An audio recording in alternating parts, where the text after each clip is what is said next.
On behalf of the people of Lake Town.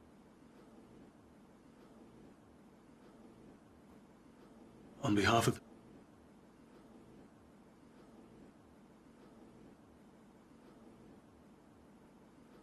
On behalf...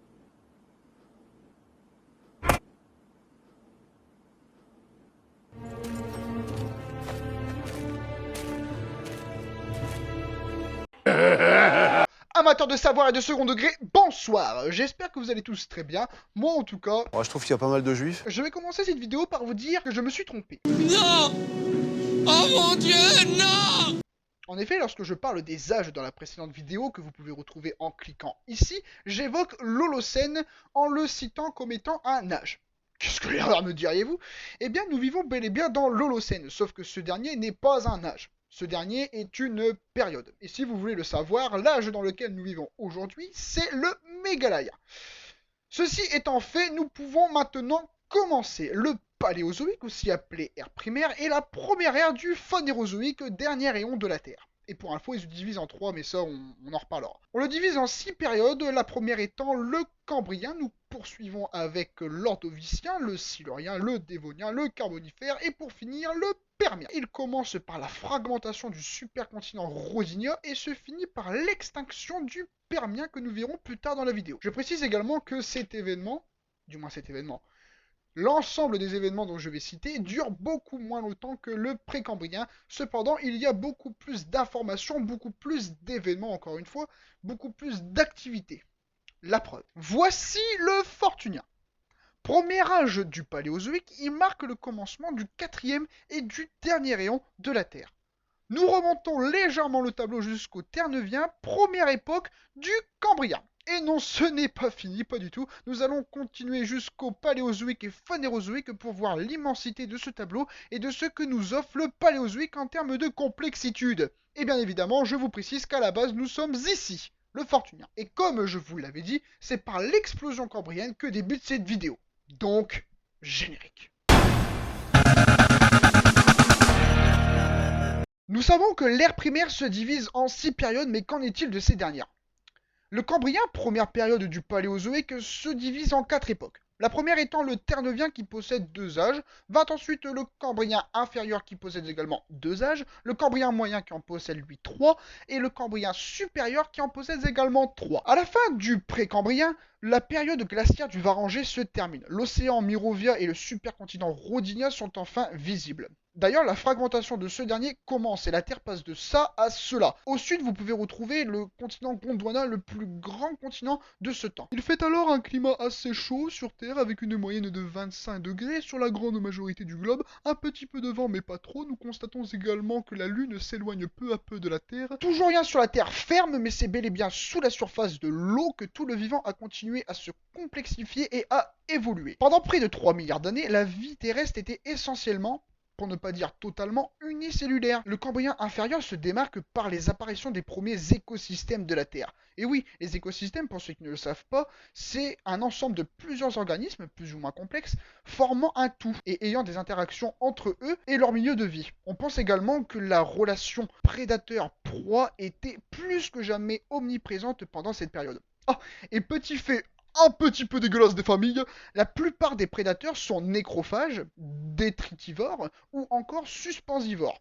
Pour ceux qui n'ont pas compris, les suspensivores mangent de tout petits organismes pour se nourrir. Les animaux vivaient de manière concentrée et principalement dans les eaux profondes. Ces concentrations d'animaux auraient constitué une première étape décisive dans la colonisation de la colonne d'eau et de la constitution des chaînes alimentaires pelagiques. Rien compris, moi. Déjà, ça et ça, c'est quoi? Une colonne d'eau, comme son nom l'indique, c'est une colonne d'eau et c'est pour décrire dans quelle zone de profondeur on est. La zone littorale, qui est la plus petite, la zone batiale juste en dessous, la zone abyssale et la zone hadale. Pelagique, c'est tout ce qui concerne les animaux qui vivent dans l'eau. C'est pas plus con que ça, non. Une chaîne alimentaire, par contre, c'est qui bouffe qui ou qui bouffe quoi. Ça dépend si t'es un prédateur ou si tu es un herbivore. Il ne faut pas oublier que tout cela est possible grâce à plusieurs facteurs environnementaux, l'oxygène, la chimie de l'eau et le climat. C'est genre la triforce de la vie, quoi. Ce qui est intéressant de savoir, c'est que plus le temps s'est écoulé, plus les données montrent que les espèces animales sont de plus en plus dépendantes les unes des autres.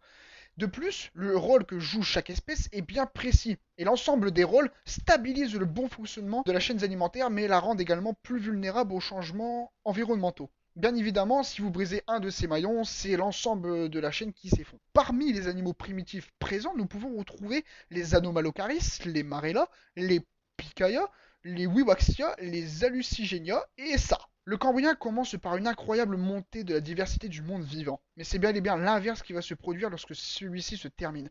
En effet, la première période du Paléozoïque se termine par une extinction, celle du Cambrien ordovicien, due à un refroidissement soudain et global de la Terre, ainsi qu'à des variations brutales du niveau marin.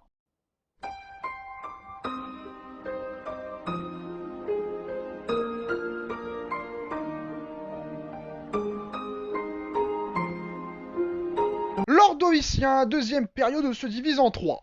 L'Ordovicien inférieur qui se divise en deux âges, vous avez ensuite l'Ordovicien moyen qui se divise également en deux âges, et vous avez l'Ordovicien supérieur qui se divise en trois âges. On va être cash tout de suite. Au même titre que le Cambrien, l'Ordovicien voit la diversité du vivant exploser. Le nombre d'espèces marines aurait été multiplié par 4. Tout ceci grâce à un climat plus chaud, 45 degrés, mais bien sûr je parle des océans, sinon c'est pas drôle, et un niveau marin plus élevé dû à la photosynthèse et à la production de puits de carbone. Un puits de carbone, c'est un réservoir qui absorbe le carbone circulant dans l'atmosphère. Cet épisode est l'explosion la plus importante de la biodiversité et de la biomasse. Juste pour vous dire à quel point l'explosion ordovicienne c'est un truc de ouf, sachez que 12% de la biodiversité et de la biomasse du Phanérozoïque, donc le dernier rayon de la Terre, celui dans lequel on est encore aujourd'hui, résulte de cet événement. Parmi les nouvelles espèces, nous pourrons retrouver les graptolites ou encore les brachiopodes. Vous avez ensuite les algues vertes et les algues rouges, les premiers coraux et les premiers crinoïdes ou encore les premiers gastropodes. Et enfin, le super prédateur de l'époque, le nautiloïde orthocère. Mais un seul a réussi! Un seul a été plus loin que les autres! Un seul a réussi à conquérir la Terre!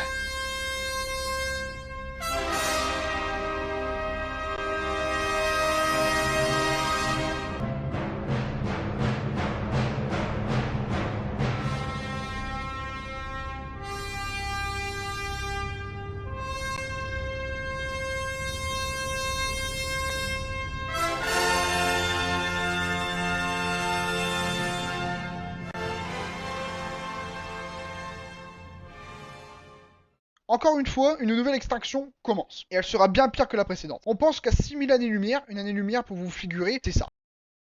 Cela correspond à la distance que parcourt la lumière en un an dans le vide. Je précise bien dans le vide, soit environ 10 000 milliards de kilomètres. Pour plus de précision, la lumière se déplace à 300 000 km/s environ, et dans le vide, je précise, on pense qu'une étoile mourante a explosé en supernova, provoquant un sursaut gamma. En 10 secondes, il y a eu l'énergie de 1000 soleils qui ont été libérés. Sur Terre, les molécules d'air furent pulvérisées par les rayons gamma, de la lumière très énergétique pour faire simple, donnant un spectacle aussi destructeur que beau. L'atmosphère a complètement été soufflée, les rayons du soleil sont alors 50 fois plus puissants qu'au Sahara, et toute créature subit littéralement les rayons mortels du soleil. La Terre voit sa température chuter, un ciel brun gorgé de dioxyde de carbone absorbe 50% des rayons du soleil. En 8 mois après la supernova, la température chute à -12. En 10 ans, on soustrait encore 20 degrés à cette température. En 500 ans, la quasi-totalité du vivant est menacée d'une extinction par une nouvelle ère glaciaire qui commence seulement. 500 000 ans, 2 tiers de la vie est en fait morte. Les glaciers commencent à fondre. Certaines espèces, comme notre super prédateur, n'est plus qu'un charognard, mesurant la moitié de sa taille d'origine, et désormais ce sont les euryptérides qui demeurent au sommet de la chaîne alimentaire. Et à la base, ceci était une proie. 700 000 ans après la supernova, la Terre sort enfin de son ère glaciaire. Et ce n'est que 3 millions d'années après la supernova. Je précise qu'à la base, on parle d'un truc qui s'est passé à 6000 années-lumière d'ici. Donc c'était quand même un truc de ouf, cette supernova finalement. Donc on pense que c'est 3 millions d'années après cette supernova, donc, que l'Acanthodia est apparu. L'Acanthodia, c'est genre l'ancêtre de tous les poissons.